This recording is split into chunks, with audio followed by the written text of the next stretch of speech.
Ayun. Good morning, good morning, good morning, good morning mga katambad. Ang petsa pala natin is February 1, 2026 sa oras na 8:51 na ng umaga. Happy Sunday po. Unang araw February ng 2026 na. So yung mga katambad, nandito ko sa church. Yan. Naka-jacket lang ako, hindi Americana to. Jacket lang. So, yun. Ganun ba? Oo nga, uso-uso yun eh.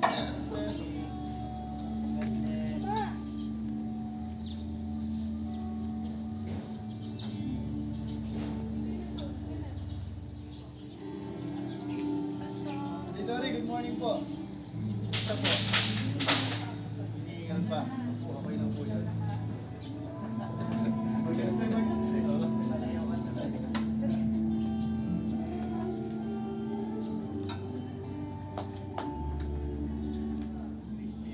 Ayan ang mga ano. Kaya mamaya, laro tayo. Ha? Yan o.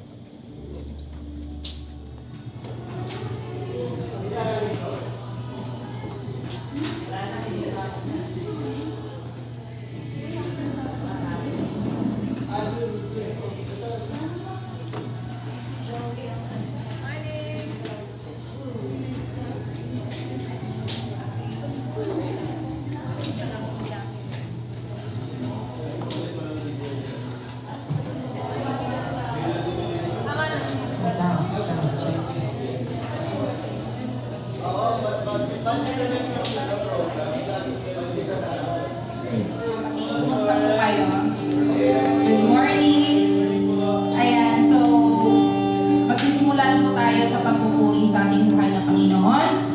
At meron po akong i-share sa inyo na isang panayan, chapter 9, verse 5. Ang sabi dito, stand up and bless the Lord, your God forever and ever. And blessed be thy glorious name, which is exalted above all blessing and praise. Sisimulan tayo, pangungunahan tayo ng ating praise team. Yan, magandang pananambahan sa pamamagitan ng pag-awit sa Kanya. May share lang din po akong verse sa inyo. Sabi po sa Psalm 73:25, sino ang mayroon ako sa langit kundi ikaw? At bukod sa iyo ay wala nang iba pang aking ninanais sa lupa. So aawit po tayo ng bagong awitin. Ang title po nito sa gaya po ng sinasabi sa verse, walang ibang sasapat sa buhay natin kundi ang Diyos lamang. So, yun nga, sabi nga po, sino ang meron ako sa langit kundi ikaw?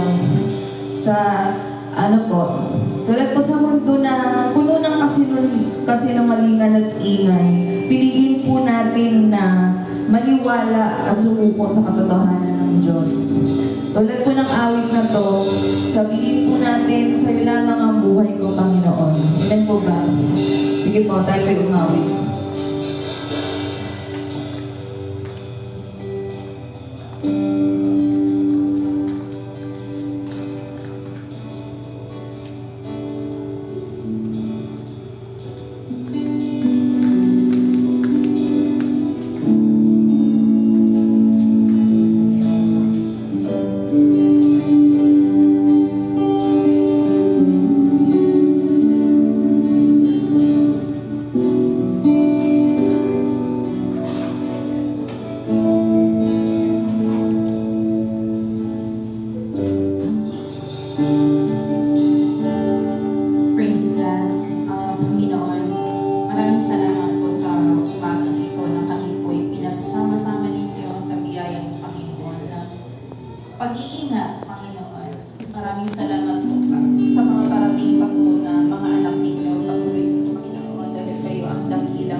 Channel 5 lang. So, magandang umaga po sa ating lahat, mga kapatid. So,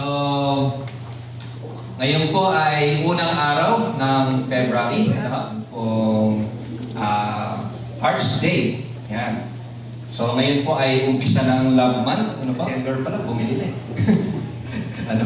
At dapat balik na rin eh. Yung Christmas decor, bilhin ngayon kasi mura. No, pag December, mahal eh. Dapat yung bulaklak naman, bilhin pa. Ayun, nagpo-protest na yung misis ko. Mukhang gusto makatanggap ng bulaklak. Actually, kanina ay sinabi ko sa kanya, kung wala pang pagkakilala sa kanya, ay hindi natin pwedeng pagtiwalaan. Kaya dapat, sabi nga, masyado tayo na-influence sa mo. At siguradong hindi ka magkakamali. Pero dapat kasama rin yung utak doon di ba? And binigyan tayo ng Diyos ng mind para po magdesisyon po. So, if our heart is not right with God, love our God with all our hearts. So, pangalawa po, how can we love God with all our soul? How can we love God with all our soul? Ay napapractice natin yung presensya ng Diyos sa ating mga buhay sa araw-araw. Hindi na ang Diyos ay parang parang fiction lang, kundi nagiging totoo siya sa ating mga buhay sa lahat ng aspeto ng buhay natin. Hindi na po siya parang pag nag-pray tayo, parang ang layo-layo.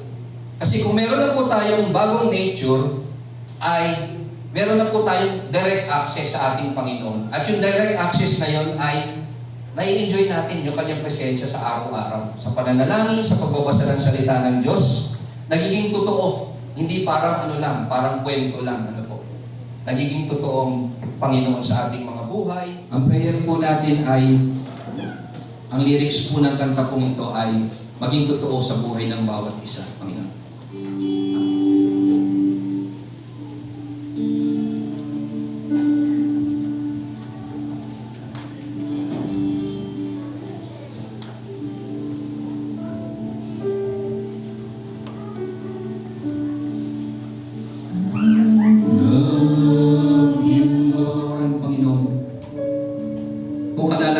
Diyos na hindi ka po namin maibig, Panginoon, ang buong-buo sa aming mga buhay, Panginoon. Patawarin mo po kami. Kadalasan, Panginoon, pinipilit namin yung gusto namin, Panginoon. Kadalasan, Panginoon, alam na po namin mali, pero pinipilit pa rin po namin, Panginoon. Patawarin mo po kami sa katigasan ng aming puso, ng aming isipan, Panginoon. Yung pusong ibinigay mo po sa amin nung ikaw po ay napako sa krus ng Kalbaryo, Panginoon, ay maging totoo sa aming mga buhay. Lord, tulungan mo po kami na maging totoo yung pag-ibig po namin sa inyo, Panginoon. Mahina po kami, Panginoon, kadalasan nadadala po kami ng aming mga kagustuhan, Panginoon. Lord, tulungan mo po kami ang iyong banal na Espiritu siyang patuloy na kumilos sa aming mga buhay sa araw-araw, Panginoon. Lord, gaya po ni Simon Pedro, Panginoon, saan mo gusto, yun ang gagawin namin. Kung ano, Panginoon, yung nais namin puntahan, yun ang pupuntahan namin, Panginoon.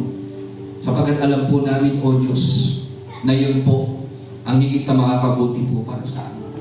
Ang kalakasan nagmumula sa iyong banal na Espiritu sa bawat isang Panginoon.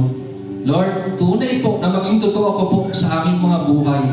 Hindi lamang po parang kathang isip, pero totoo, Panginoon, na ikaw yung Diyos na amin pong pinaglilingkuran at nakakasama namin sa araw-araw na aming mga buhay. Lord, maraming salamat po. Patuloy, Panginoon, ang pagpapalay. Tayo. Love God above all. Bahagi po ng kapahayagan ng ating pag-ibig sa Diyos ang pagganap po ng bulan na hapunan. Sa pinakatakay ng pag-ibig, ang kanya pong ibinigay po sa atin. Sa banal po na hapunan.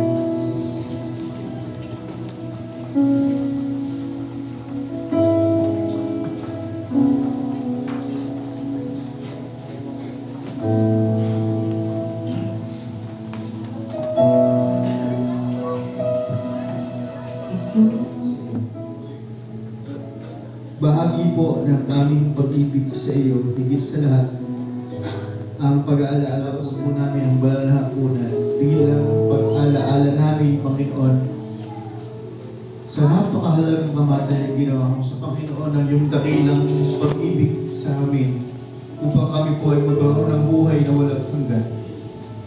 At masigurado, Panginoon, ang buhay na walang hanggang ito at mapatawad, Panginoon, sa lahat ng aming mga kasalanan at patuloy na patawarin. Samahan po kami sa pagtaraos ng banal na hapunan. Sa pangalan ni Jesus.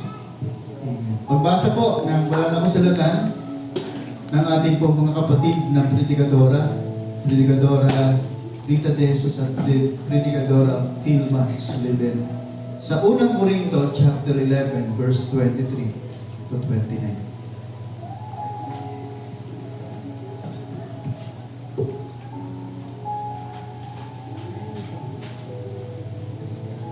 Ito ang aral na tinanggap ko sa Panginoon. At binibigay ko naman sa inyo ang Panginoong Hesus nung gabing siya pinagkanulo ay lumampot na Ito po ay bilang tradisyon na ginagawa po natin taon-taon bago pagpasok po ng bagong taon. At humingi ng gabay, ng tamang guidance sa Panginoon para sa bagong taon na ibinigay niya sa atin. Lalong-lalo, ngayong umaga pong ito ay meron po kaming mga tao or miyembro po na yung Panginoon sa mga buhay nila noong taong 2025 at sa ngayong darating din po na ngayong dumating na taon na 2026. At nais ko po sa ating miyembro na magte-testimony si Sis Jennifer Gregorio po.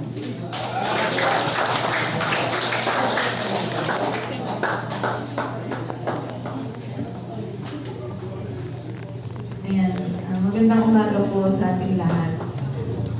Ano sasabihin ko? Ayan, gusto ko lang po magpasalamat sa Panginoon sa nagdaang 2025. Ayan, gusto ko po, syempre isa po sa gusto kong ipagpasalamat yung matagumpay po na, ayan, alam niyo naman po na pagpapakasal namin ni Joey. Ayan po. Na-share ko rin naman na po sa ibang mga kapatiran to. Yung year 2025, it's full of uncertainties po talaga. Ano ba? Wait lang. That's all. Yun nga po, full of uncertainties po kasi ayan, sa plano namin pagpapakasal. Madalian lang po yan. Siguro ilang buwan lang po, 5 months or 6 months. Tapos, ayun nga po, hindi namin sure kung aabutin ba yung budget namin or mamimit ba nung nakalaan na budget yung sa mga gagastusin para sa kasal. Pero, ayun nga po, napakabuti po ng Panginoon kasi may mga ginamit po siyang tao na mga nag-sponsor, mga sila na po mismo yung nagsabi na, ito sasagutin ko, ito sasagutin. Yan, may mga ginamit po siya, napakabuti po ng Diyos sa amin. And yung year 2025, doon din po na regular si Joey sa work. Yan, regular na po siya. Salamat po sa Panginoon. Tapos, ano pa ba? Ayun nga po, yung worry ko po nun, madami akong, nag-overthink kasi ako palagi po. Yan. Lagi ako nag-worry kung, kung mapupunan po ba, ganyan. Tapos, madami pong stress na dumarating sa akin. So, yun nga po, nung araw nga po ng kasal, madaming pangyayari na hindi inaasahan. Actually, kakashare ko lang ito kagabi. Sabi ko, parang ayoko na. Yung araw ng kasal ko, nung umaga na yun, parang nadi-discourage po talaga ako. Kasi may mga nangyari, may mga bagay na hindi inaasahan nga po. Nung gabi, may nangyari na parang nakadagdag ng stress sa akin. Tapos nung umaga naman, alam niyo naman po siguro na yun nga, dun kinuha po ng Panginoon yung lola ni Joey. So parang nagpatong-patong po nung madaling araw nung 28, December 28, parang, ano po, dito, yun nga, nadi-discourage ko, parang ayoko nang ituloy. Hindi naman sa dahil ayoko na magpakasal kay Joey, pero yun nga po, kasi sa sobrang dami ng iniisip ko. Pero yun nga, sa awa po ng Diyos, ay hindi naman po hinayaan ni Lord na yun nga, na hindi matuloy yung kasal. And hindi rin po hinayaan ni Lord na kainin ako nung stress at nung kalungkutan. Dahil kahit pa paano is na-enjoy po namin and na-celebrate pa yung love, yung pag-iisang dibdib po namin. And yun nga po, yung mga worries ko, sobra-sobra pa yung ibinalik ni Lord sa akin, sa amin dalawa. Yan. And hopefully po sa taong ito is yun nga po, blessings pa rin ni Lord ang aming maranasan. And especially sa pagsasama namin bilang mag-asawa. Ayun lang po. Salamat. So sa taong 2026, natapos na yung January, another blessing na naman na masasabi kong isa sa mga another achievement ang buong family ko. And kiniklaim ko na yun for next month. So, yun, very thankful, super thankful kasi super blessed. Ayan. So, biyaya ko ng Panginoon yan. Walang maliit at malaki sa pagpaningin ng Panginoon. Basta, alam mo yun, patuloy lang tayo mag-uri at magpasalamat sa Kanya. Hindi siya nakikilit ng tao.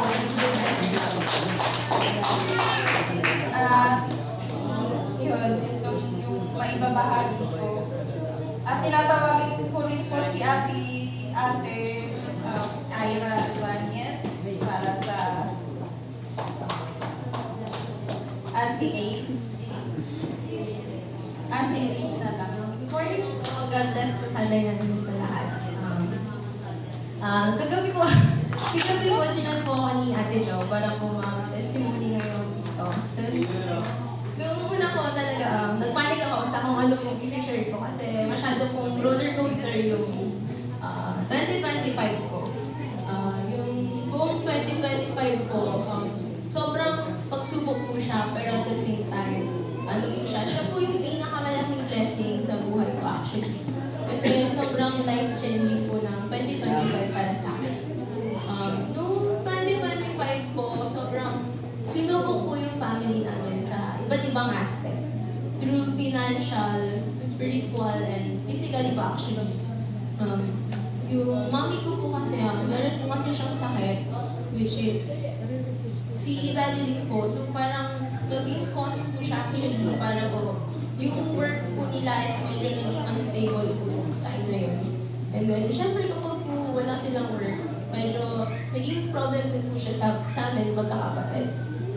Yung financial problem po, malaking problema talaga siya sa amin. Then, po siya, muntik na po siyang maging reason para hindi po kami magtuloy sa study ni Kuya. Which is, sobrang laki pong discourage nun sa family namin. And then, sumabay pa po yung mga, due to yung lack po ng spirituality sa loob ng bahay namin, sobrang lala po niya na nag-cause po siya ng malaking discourage sa family namin na yung feeling po na parang sumusuko na po kasi yung family namin. Pero, sobrang thank you po kay Lord na tinulungan niya po ako na mag-continue sa araw-araw. Actually po nung time na yun, nakakausap ko po sila, pastor, nagsasabi po ako sa kanila. And then, ang lagi lang po nila advice sa akin is yung lagi ako mag-decide. And then, nung time po na yun, nakala ko yun na yung parang feeling na doon po ako mag-give up sa lahat ng bagay. And then, si Lord po, parang mas hinatak niya pa po ako palapit sa Kanya na mas bless niya po ako. Akala ko yun na po yung time kung saan. Doon ako yung susuko. Pero doon ko po na-realize na may mas magandang plano po talaga si Lord sa akin. Ano po? feeling po na gumigive up na ako, bigla po akong binuhusan ni Lord ng mas maraming blessing, mas malaking blessing po. Yung financial ko, doon ko po na-realize na hindi siya basta problema po kasi kung may faith po talaga tayo kay Lord, meron talaga siyang paraan and meron po siya laging mas magandang plano. Through God po, kami po ni Kuya, nag-business po kami actually. Yung business po na meron dito every Sunday, actually sa family po namin yun. Then, nag-advise po ako sa youth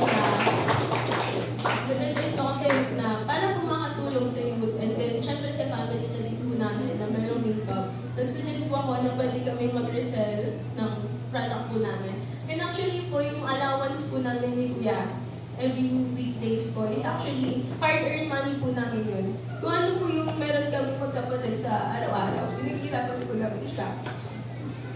May ano po kami po magkapatid, separate po yung business namin sa parents namin para po hindi kami hihingi ng needs and wants, pero usap po namin siya nabibili. Pinaghihirapan po namin siya. And doon ko po nakita yung blessing ni Lord sa akin kasi dahil po doon sa pag-support niya sa guidance ni Lord sa amin, sobrang ganda po nung takbo ng business namin ngayon. Sobrang laki pong suporta niya sa family namin. And wala pong araw na kailangan namin mamroblema sa pera. Wala pong araw na kailangan makarinig ka ng sigawan sa loob ng bahay. And then, yung pag-guide po ni Lord na yun, hindi lang po siya actually sa ganung paraan. Yung sakit po na nararamdaman ng dad ko, na unti-unti po siyang gumagaling. And yung work po nila ng mami ko is continue po, stable po siya, and ngayon ongoing po, stably.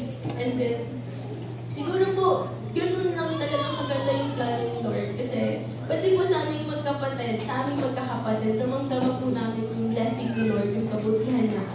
Sa bawat paraan po, yung pag-excel po namin sa mga bagay na sa paraan ni Lord na hindi namin in-expect.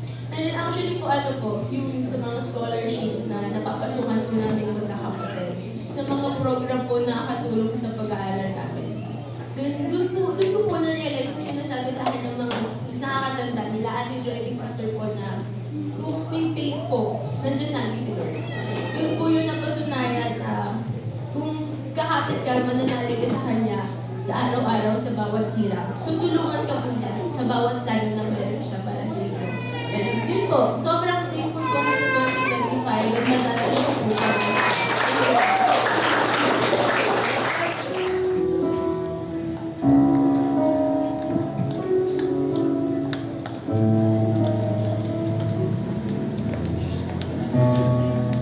Pagsamasaan mo kayo ng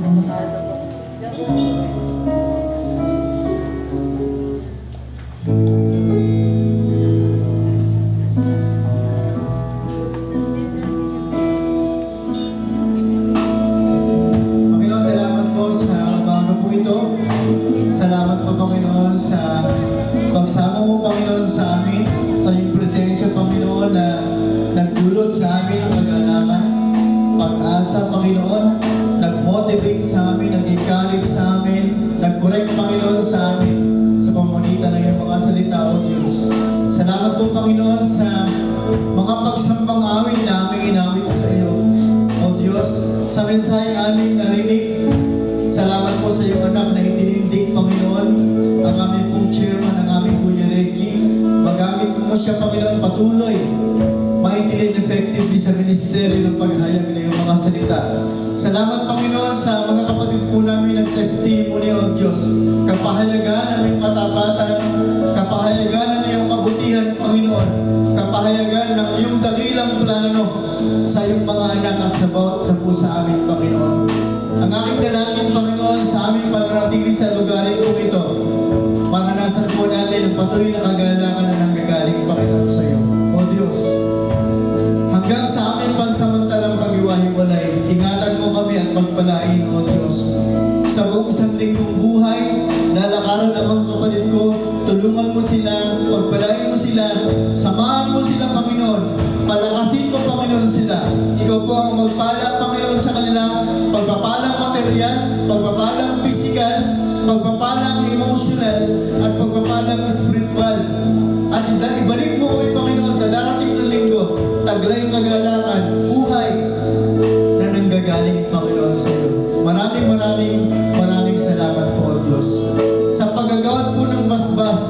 pong lingkod, ipadaloy sa mga kapatid ang pagpapala. Mga kapatid ko, pagpalain nga kayo ng Panginoon. Ingatan kayong mahabag sa inyo. Iligam ng Diyos ang kanyang mukha sa inyo't magkaroon kayo ng kapayapaan. Mula kayo magpakailan-kailan pa man. Sa pangalan ng Ama, ng Anak, at ng Espiritu Santo. Amen. Amen. Amen. Po, bago po tayo mag-closing song, mga kapatid, hindi pa po kasi natin formal na naipapahig ang mga kapatid po natin dahil sa iba't ibang mga pangyayari pa. So formal po nating pinapahayag sa kapulungan. Ang kapatid na Joey at Jenny po ay mag-asawa na po sila.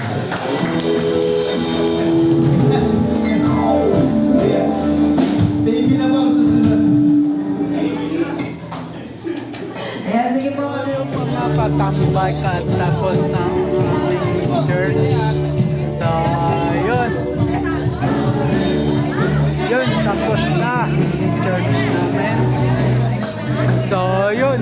At yung mga katambay, dito na ako magpapaalam. Yan. So, ang oras natin ay 11:19 na ng umaga. Sa pecha na February 1, 2026. So, yun. Abang-abang na lang sa next vlog, next upload. Just always keep safe. God bless and then bye-bye. Matthew 21 verse 22, pray, believe, receive. Luke 18 verse 1, always pray and never give up. Kung sa Luke 18 verse 1, always pray and never give up. Lagi ka magdasal at kahit anumang unos o pagsubok sa buhay, wag na wag kang susubok, laban lang. So ayun na, bye-bye.